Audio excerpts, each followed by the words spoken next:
My friends, today I will tell you an amazing story where there will be a huge city with its squares and busy streets, with its lanterns, fountains, and paving slabs in the form of granite paving stones with thin seams. With his busy life full of opportunities, temptations, and vices, I will ask you to subscribe to my channel and like it. It is not difficult for you, but it is pleasant for me. And there will also be a dangerous dream in this story. She's, she's like that, and you won't see how. However, let's take it all in order. What a strange picture.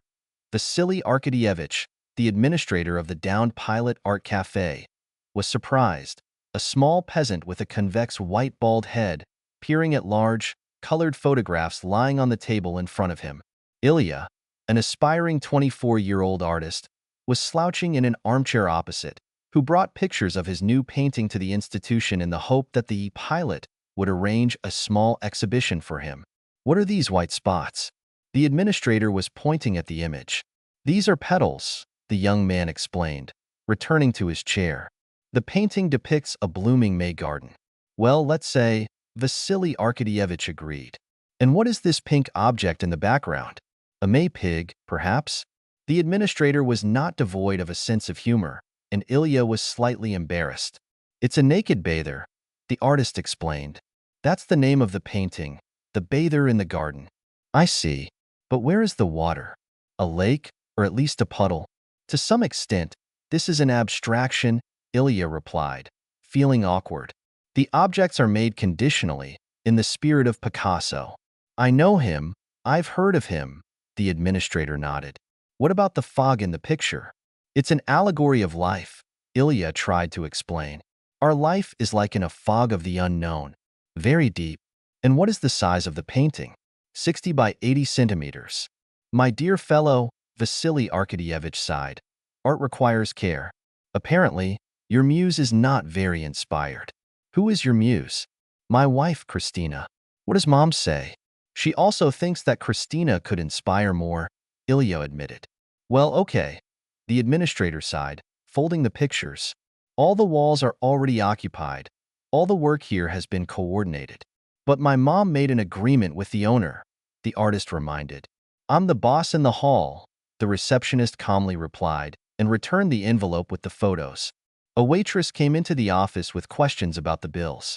The receptionist lost the thread of the conversation and pointed the artist to the door.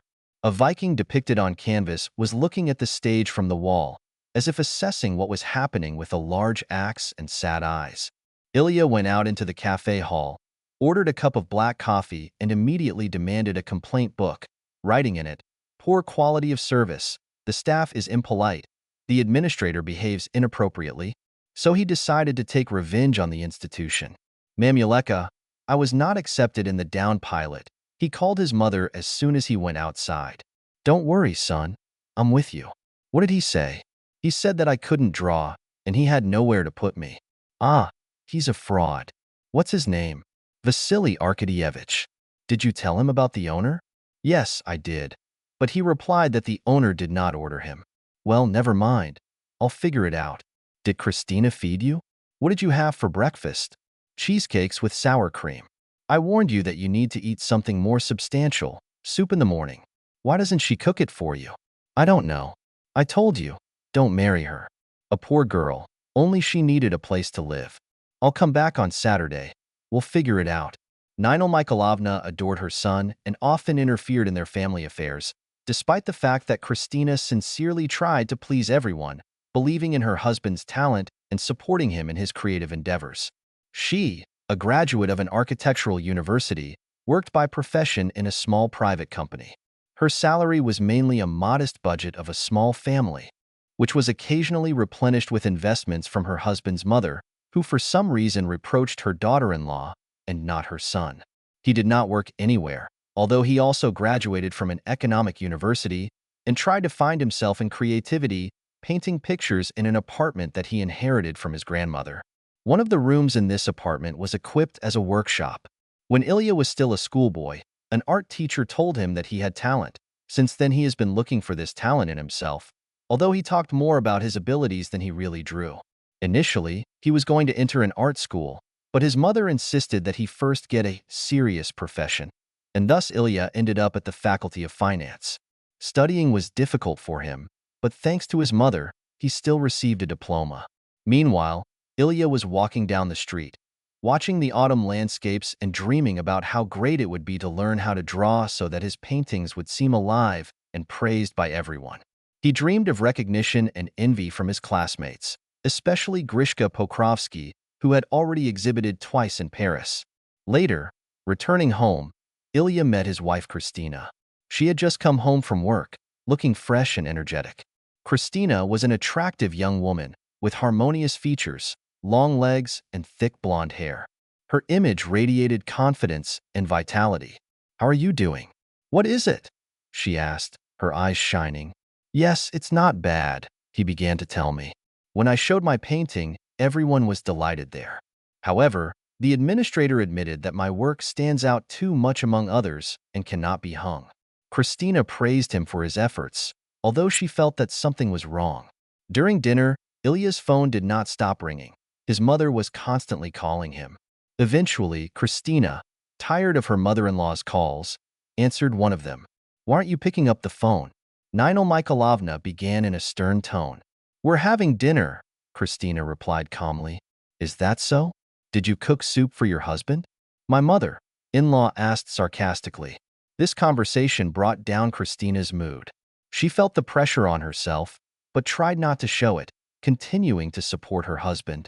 Ilya, in turn, felt himself between two fires. On the one hand, his wife, on the other, an overbearing mother, and it was difficult for him to make a choice. At the end of the evening, Ilya received a message about the transfer of money from his mother. This made him so happy that he tried to show his feelings for his wife, but she gently suggested that he clean himself up first. The next day, Christina went to work early, leaving her husband with cooked chicken broth.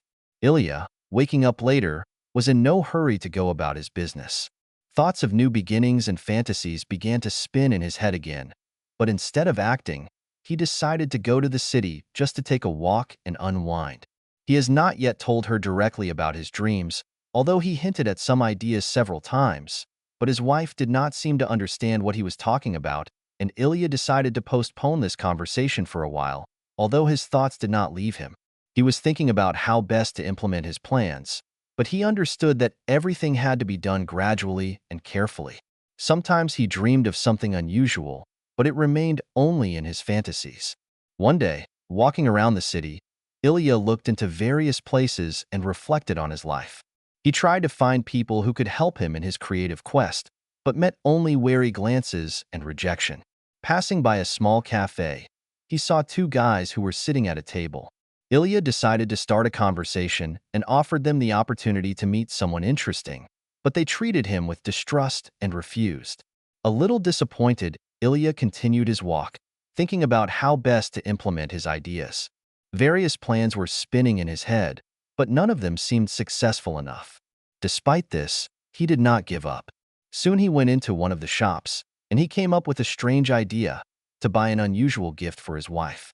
He sometimes pampered her with such things, although he wasn't sure how much she appreciated them. However, this time everything did not go according to plan, and Ilya accidentally found himself in a difficult situation. In the store, he was suspected of wanting to take the item without payment. The guards detained him and took him to the owner of the store, a man named Svirid Mamievich. Ilya tried to explain that it was a mistake, but the owner was not in the mood to understand. Svirid Mamievich was a stern-looking man and immediately made it clear that Ilya's act could entail serious consequences.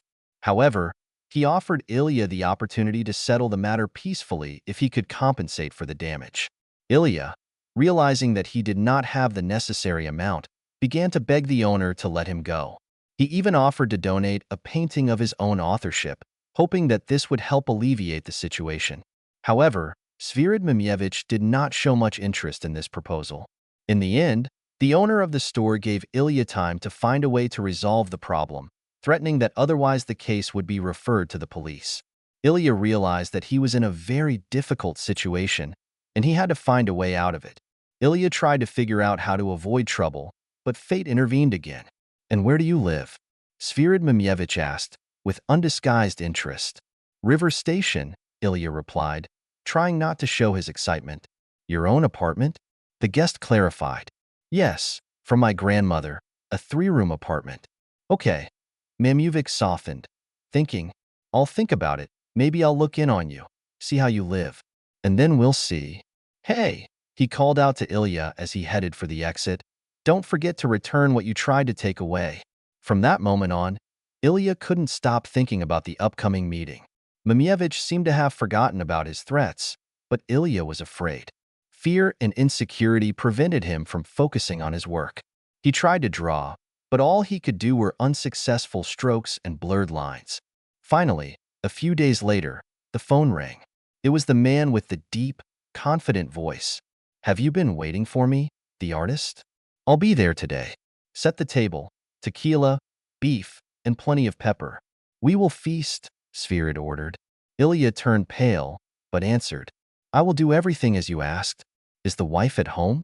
An unexpected question followed. While he's working, he'll be back after 7. I'll be there at 7. Give me the address.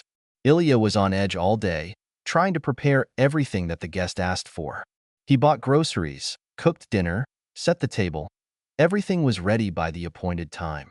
Svirid Mamievich appeared at exactly the agreed hour, confident and slowly looking around the apartment. Set the table in the living room, he ordered. The kitchen is cramped. Ilya quickly moved the food into the hall. Svirid walked around the apartment, looking at things with interest, but did not even look at Ilya's paintings. Do you live together? The guest asked, sitting down at the table. Yes, there is also a mother, but she has her own apartment. Who is she?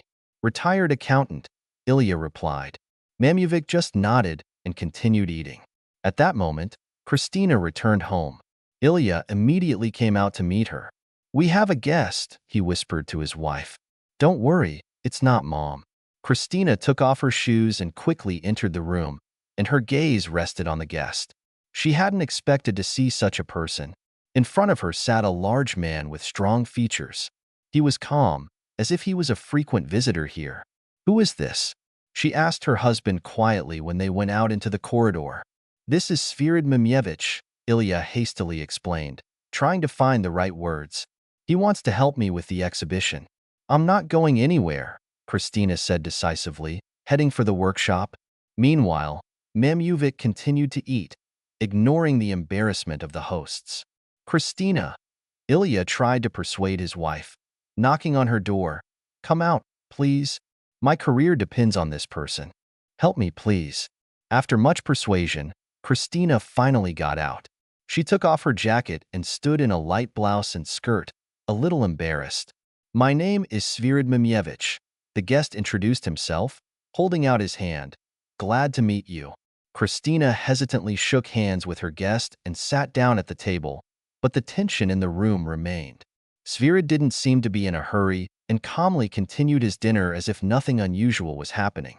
Ilya watched what was happening, nervous about the current situation. In the elevator, the artist tried to come to his senses, realizing how different dreams and real life are. The meeting between Svianda and Christina no longer seemed interesting to him. On the contrary, it seemed rude and unpleasant. He believed that Christina thought the same way, and felt even more tenderness for her, hoping that she would forget this unpleasant episode and continue to love him, her Ilyushenka. But he has not yet realized that he himself started a process that is difficult to stop. Thoughts of what he had done tormented him, but he tried not to think about it. In bed, Christina stroked his cheek, looking into his eyes. It's hard for you right now, I understand. It's not easy for artists. They have to please many people in order to get through. But don't worry, I'm with you, and we'll get through it. You will become a great creator, and we will no longer have to humiliate ourselves, she said. I will always support you. Just, please, don't give me to him. I'm afraid of him. Ilya was sobbing, unable to say anything in response. Christina herself did not understand what this strange man had awakened in her. An unknown feeling made her think, but she tried not to notice it. She felt a slight excitement, but she couldn't explain where it came from. Her whole body seemed to have a life of its own. She was breathing heavily, clenching her fists and feeling tense. Meanwhile, her husband was trying to calm down, and Christina was trying not to notice what was bothering her. It all seemed incomprehensible and frightening, but she convinced herself that she could handle it. Suddenly, Svianda reappeared in their lives. They were already starting to forget about him when he suddenly knocked on the door. Ilya was scared. He was afraid and at the same time waiting for this moment. A strange feeling came over him, even though he had already forgotten about his previous experiences. Svianda entered, looking around the apartment as if he were its owner. "You'll cook dinner for me and keep me company," he said, handing Ilya the grocery bags. The young men exchanged glances, but obeyed. Christina still wondered how such a man could run an art gallery. There was nothing about him that spoke of artistic taste. Svianda took a bottle with dark contents out of the bag. "What is it?" Christina asked.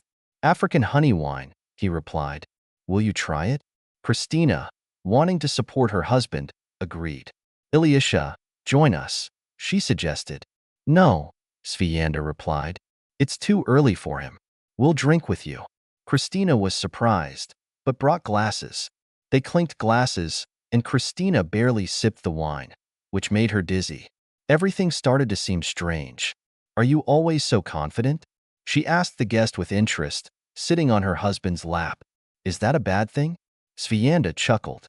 He seemed confident and unyielding, but there was something alarming in his words. "What about what happened last time?" Christina reminded him. "I'm not bothering anyone," he said. "They come to me." Ilya felt the tension, but Christina kissed him on the cheek, trying to calm him down. The conversation continued, but the atmosphere became increasingly tense. At some point, Christina abruptly stood up and left the kitchen. Ilya stayed where he was, feeling that something was wrong, but unable to figure out what it was. Faint, barely discernible sounds came from the room. On trembling legs, Ilya went to the door and, opening it slightly, cautiously looked into the room. Svianda stood next to Christina, slightly lifting her robe, which fell casually, exposing her shoulders and legs. Christina looked confused. Her face reflected a mixture of feelings, but most of all her embarrassment and uncertainty were noticeable. At first, she was scared and embarrassed to be around such a man, who was obviously used to the attention of women. But gradually her tension eased. She became more calm, losing her sense of shame. She felt his presence, heard his breathing, and was still struggling with herself, trying to sort out her own feelings. She was filled with anxiety, but she couldn't bring herself to leave. When she saw Ilya, she lowered her eyes, clearly embarrassed. Svianda, noticing this, stepped back, giving her space. Christina looked confused, as if she was looking for a way out of the situation, but couldn't find the words.